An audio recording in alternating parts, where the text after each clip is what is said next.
Dargaggootni musliimaa humnaa fi beekumsa isaanii waliin qindeessanii misooma biyyaaf hojjechuu qaba jedhan itti gaafatamaan paartii badhaadhinaa damee naannoo Amaaraa obbo Yirgaa Sisaay. Kaawunsiliin dargaggootaa musliimaa naannoo Amaaraa magaalaa Bahar Daaritti hundeeffameera. Alamuu Balay.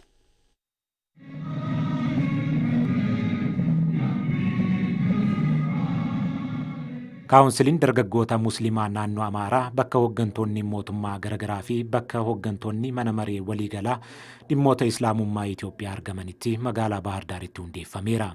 Waltajjii hundeeffama kanarratti pirezidaantiin kaawunsilii dargaggoota musliimaa Itoophiyaa Ustaaz Haydar Kadir kaawunsilichi siyaasaa kamirraayyuu bilisa ta'ee kan hundeeffamee fi hunda kan tajaajiluu fi waloon hojjechuun biyya guddisuuf kan hundaa'e ta'uu himaniiru. ሁላችንም ተረባርበን ሀገራችንን ሰላሟን እንድናስጠብቅ hundi keenya waltumsinee biyyi keenya nageenya ishee eegsisuuf badhaadhinaa fi guddina ishee akka itti fufsiisnu abbootii keenya akaakilee fi habaabilee keenya irraa kan dhaalle kaawunsilichaan akka itti fufsiisnu waamicha dhiyeessaa hordoftoonni amantaa biraa kan taatanis hundi keessan kaayyoo kanaaf yoo waliin dhaabbanne yoo waliin hojjenne mootummaa fi qaamolee siyaasaa caalaa tokkummaa fi nageenya biyyaa eegsisuu akka dandeenyu mirkaneessa.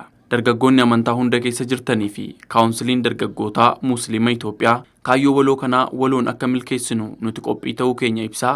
Isinis kaayyoo eebbifamaa kanaaf nu waliin akka dhaabbattan akka waliin hojjennu waamichan dhiyeessa.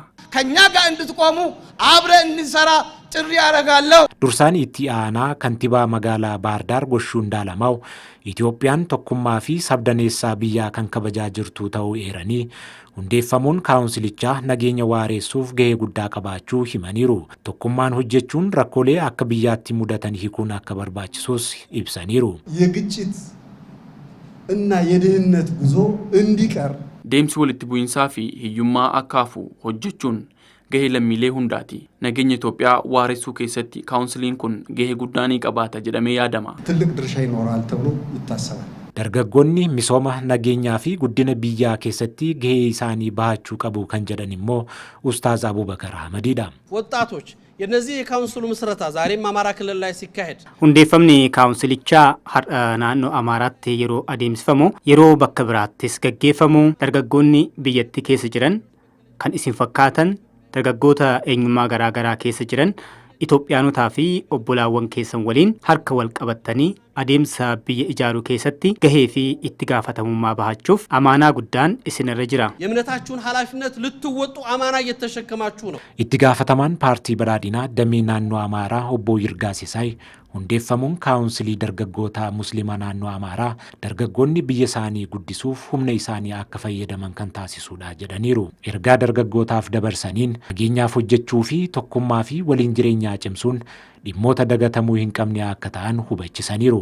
የሚመሰረተው ካውንስል ሚዛን ጠባቂ ለልማትና ለሰላም እድገት kaawunsiliin hundeeffame madaallii kan eegu misoomaa fi guddina nageenyaaf jijjiiramaa fi tattaaffii kan taasisu nageenya lammiilee fi ummataaf xiyyeeffannoo addaa kan kennu yoo rakkoon jiraates mari'achuu fi waliin dubbachuun karaa itti hiikamuu danda'u barsiifannaa taasise hojiirra oolchuun akka danda'amu barbaanna. Gama mootummaatiinis amantaalee hunda walqixa deeggaruun mootummaan jijjiiramaa kan itti ibsamudha. ማገዝ እንዳለብን የለውጡ መንግስት ትልቁ መገለጫ ነው። ፕሬዝዳንቲን itti aanaa dhimmoota islaamummaa waliigalaa Itoophiyaa Sheekh Abdul Karim Badraddiin dargaggoonni musliimaa kabajamuu birmadummaa biyyaaf gahee isaanii akka bahatan waamicha dhiyeessaniiru. አለ ወጣት የመጣ ለውጥ የለም።